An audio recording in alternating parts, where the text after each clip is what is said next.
Analogue, a form of media seemingly lost to time, the waves of the internet deeming them obsolete for the modern age. But something is happening on the horizon. What is it? A glitter, a shine, a page being flipped over, a book, leather bound and old. Where did it come from? More books. When did the storm of the algorithm stop beating down on humanity? Wait, no, I can still hear the thunder. I need to get out of this place. The wealth of knowledge overwhelms my brittle soul. I need humanity's guidance, and so I trudge out to the grand library and onto the cold and muddy grounds of the unfamiliar island. I may have escaped the metal and like a substance of the new world, but I haven't yet gotten used to the world of natural nature. Where am I? Where are we? I must find out the truth. It's the only way to look through the maze, the games, the voices on the screen telling me fact from fiction. It'll be a long journey, but it'll be worth it. Men and women, grab your boots, grab your pens and books, pack up and leave all that you know to be true, leave the grasp of the internet, escape the rivaling courts in the hands of the AI. Let us take to the ocean. Maybe we'll find peace among the rubble of the fallen. Are people from the past right? Are we all wrong about this idea, this concept of artificial intelligence? Well, there's only one way to find out. It is time to explore the rising revolution of analog.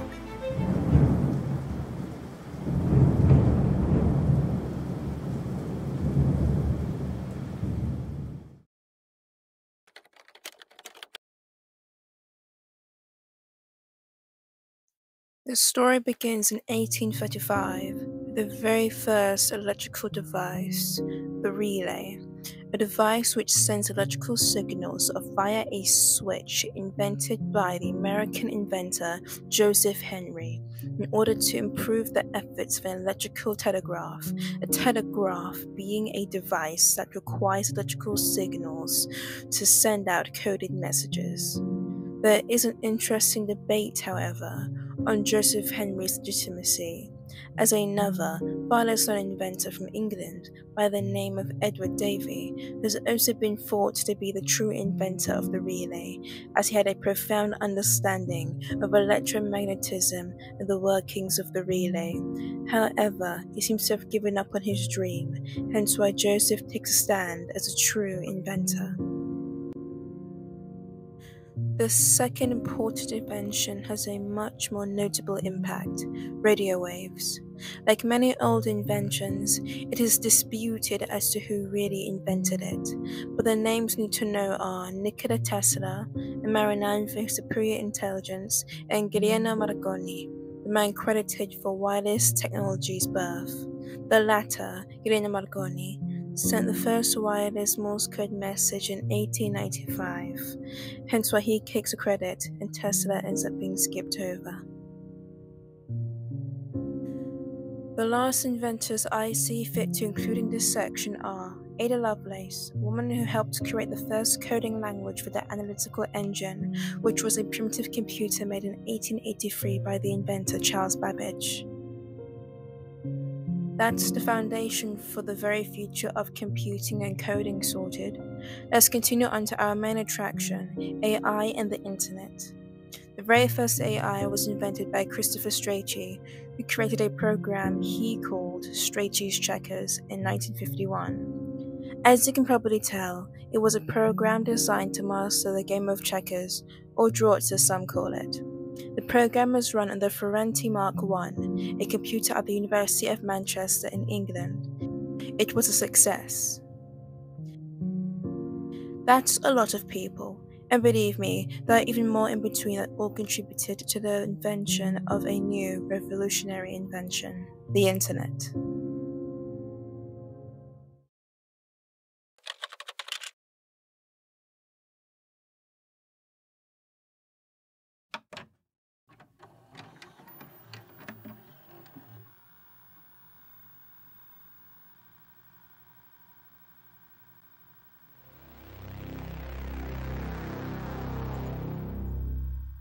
The humble Internet, invented by three men who would change the world forever, Sir Tim Berners-Lee, Vinton Cerf, and Robert Kahn. Sir Tim Berners-Lee, born in London, England on June 8, 1955, grew up to become a computer scientist, which led to the invention of the HTML language, URL system, the World Wide Web, and lastly, the HTTP system, used to find links to different places through the web, all under the company of CERN. Very impressive. Let's go through all of these things and what they did. HTML, Hypertext Markup Language. This allows text, links, and other text-based functions to take place, so think of a hyperlink or a Word document. URL System, Uniform Resource Locator. This is probably the most simple. It just designates web names to different websites, links, etc. The World Wide Web. This isn't so much a thing, more so than a philosophy of the mainstream internet. It explains every single thing that a normal person can access through the internet. So think YouTube, Instagram, and random websites and recipes on it, you get the gist. HTTP System, Hypertext Transfer Protocol. This makes information possible to spread and share throughout the World Wide Web from the standpoint of the users. Easy enough, now for the other guys. Vinton Cerf was born on 1943, June 23rd, in New Haven, Connecticut. He worked for some big names like IBM after graduating Stanford University, but soon re-entered education later on and ended up at UCLA. He worked under numerous professors working on ARPANET, which, in simple terms, was the first fully connected computer network. Q. Bob Kahn, or Robert Elliott Kahn, born on December 23, 1938 in New York. Vinton Cerf and Bob Kahn met and soon collaborated to invent the TCP/IP protocols. TCP/IP, Transmission Control Protocol/Internet Protocol. This is a set of standardized rules which set the groundwork for how computers communicate with each other and other networks/the Internet.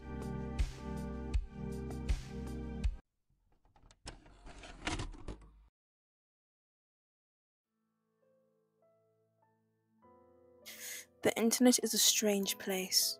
Long hallways to dim rabbit holes create dark, deep cavities in the otherwise smooth surface.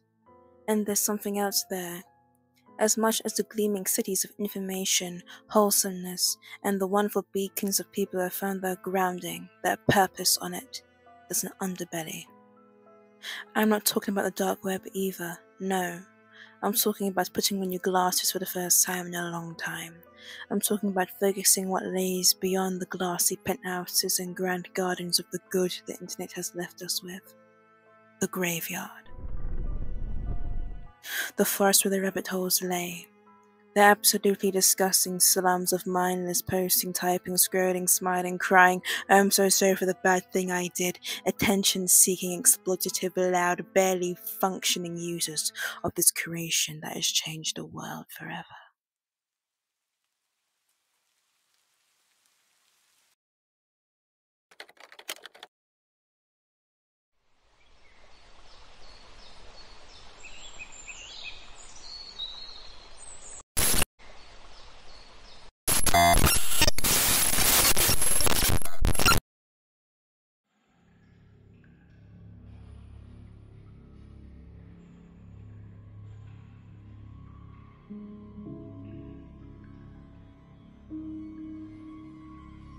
Before AI, there's only man, and after AI, there will only be man. Human nature is a widely debated topic. Some believe humans to be inherently evil, others inherently good.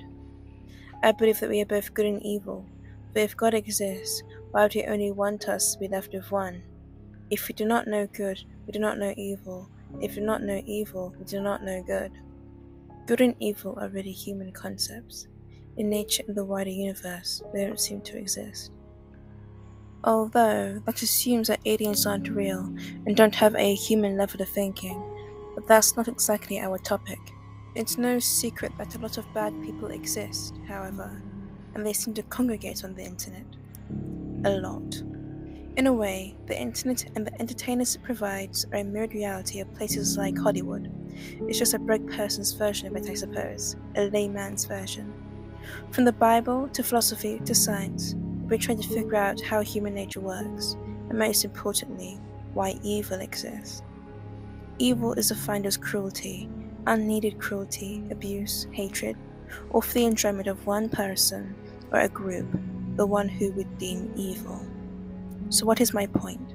My point is, if humans, especially online, are far more likely or able to be bad people, what exactly is AI going to be learning? Who is it going to be learning from? We've already seen this happen with Twitter's AI. That didn't end so well.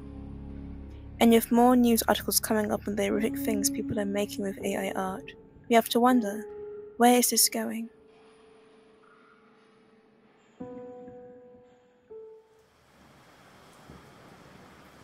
We're no longer in the ocean of algorithms. I can smell the burnt metal of the AI warehouse.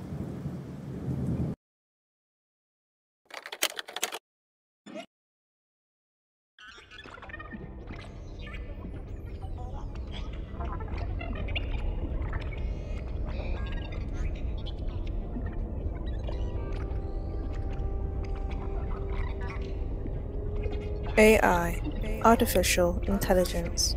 Artificial intelligence is technology designed to mimic human intelligence in order to complete advanced tasks like problem solving, creating art, and answering questions. As with everything, there is both a good and let's go through the good. AI is already delegated to numerous jobs, such as helping websites run, cookie collection, searching for bugs, and all other kinds of things. We aren't talking about this more primitive type of AI. Instead, we are referring to advanced AI, the one that was described earlier on. The possibilities of this AI are endless. This AI could carry out work for us. It could write our essays and make us whatever art we'd like, give the disabled a chance to express themselves in ways they never could, and so much more. AI can even be used to help spiritual and religious groups give an image to their beliefs and make splendid art that will tell their story. As for the lonely, there are already options springing up, like AI girlfriends and boyfriends that communicate via text. Maybe one day, we'll even be able to give AI the personality of a lost loved one, so you never have to let go. Isn't that wonderful? Human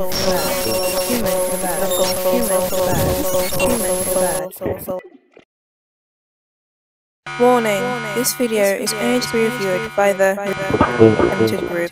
If you are not a member of the limited group, please stop watching this recording.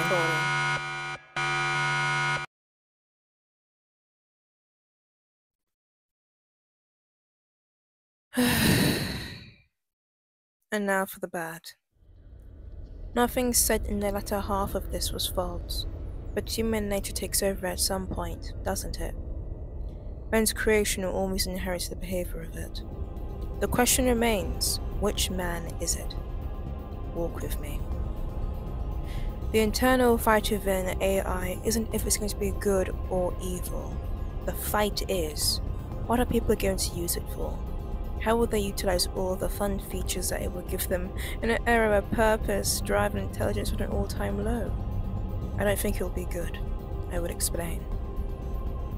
Humans are creatures of purpose, of stature, of creativity and intelligence.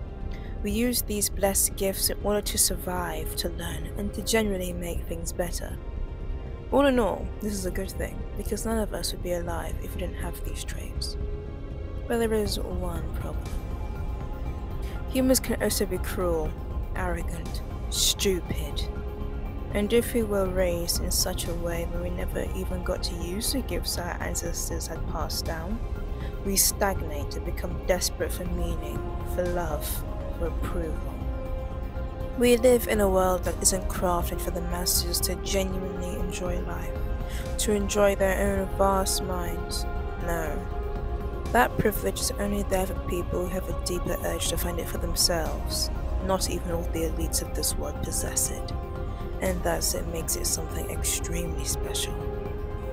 Because that spark is dead, It leaves us open to the claws of pure negativity to seep in and to destroy us from the inside out. This has already been happening for a long time, but I fear we have reached a magnum opus with AI. A creation that can so easily ease into wiry chords and oil-dripped words to seep into our mind and to render us into a childlike position, where we rely on its every word, every action, every beck and call. Renounce to the existence of a perfect consumer, a person so vulnerable that one little change would render it mad. After all, it has already happened. This is just the beginning, but we don't have to let it end this way. For every culture there is a counterculture, a possible light at the end of the tunnel. Why don't we venture there and find out the alternative path?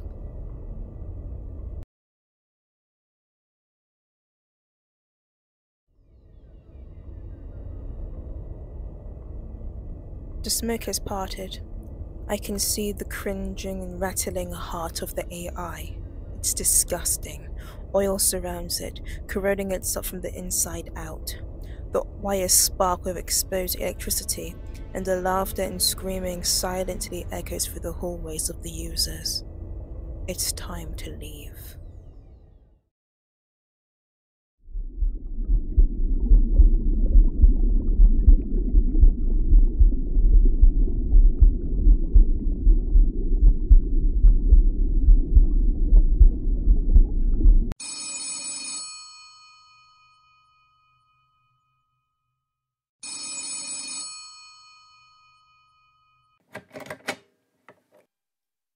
Hello?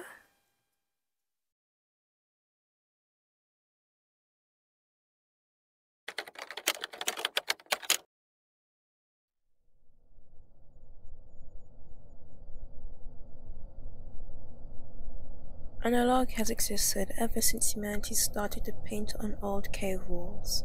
However, as time has gone by, humans have seemingly been using it less and less, from letters no longer being written to the art of calligraphy, cursive, and shorthand becoming a hobby few enjoy, to books being left on the shelves of time, long gone the feeling of leather and fabric covers.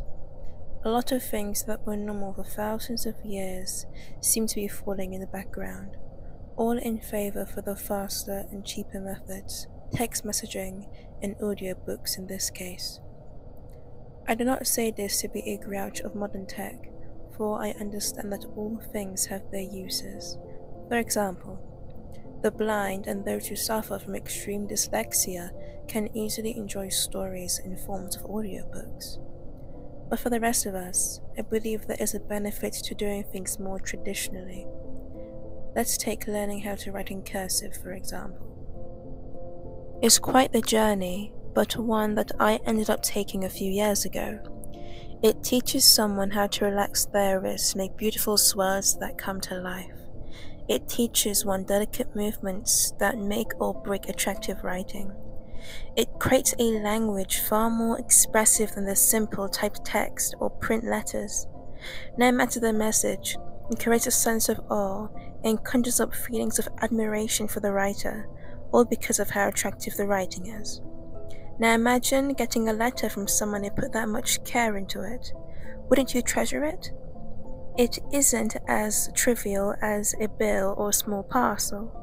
It becomes an extension of the person who wrote it, and our souls call out for it to be treasured like other things we enjoy. That is just one of them. Beautiful hardback books also exist in this simple yet whimsical category. Just look at the Penguin Classics cloth-bound series. They're elementary but beautiful, and the stories inside are special. You know it because what other type of literature would deserve such a cover? Art is another example of this. Just look at the works of the old masters, years and years of skill building leading to some of the finest art ever created. Somehow, knowing all of that being put into a single piece of artwork gives it a soul AI could never capture. There's truly an artistic feel in analog. Even old game consoles, The handheld ones, and arcade machines, feel different compared to the new way we enjoy games. But why is this? Why does it feel different? Feel special? I think it's simple. Humanity. Human touch. It's funny, this entire adventure seems to come back to one thing: human nature. Every brilliant person we've had thus far involved themselves deeply into their craft. You wouldn't have the Mona Lisa if it wasn't painted by the hands of a brilliant artist, a human artist, Leonardo da Vinci. You wouldn't have the Benin bronzes if not for the people of Ghana taking their time to craft beautiful pieces of art with soul and emotion in mind. You wouldn't have Frankenstein or Dracula if not for the hands of Bram Stoker and Mary Shelley. You wouldn't have beautiful cathedrals, dresses, houses, fabrics, cups, and all kinds of things if not for the designing efforts of hundreds, if not thousands and millions of people before us who took time to design them before the advent of modern technology. We wouldn't have fairy tales if not for the beauty of the human mind and childlike curiosity it holds on to us for as long as it can. We would not have the handprints that decorate Aboriginal caves in Australia if not for the first man, woman or child who thought it'd be a meaningful thing to do. We create meaning, we create beauty, happiness, and pride in being human, and that is reflected through the things we take time and do by hand. And quite frankly, I fear that one day all of this will be thrown away in the name of convenience. We're back where we started, where all the books are piled high. I can hear the seagulls in the distance, and the ocean is far away now. Brothers and sisters from all walks of life, let us raise our pens, take our time, and discover new pathways in life to restore the beauty of the past, present, and the future. Proverbs 18:15-15. The heart of the discerning acquires knowledge, for the ears of the wise seek it out.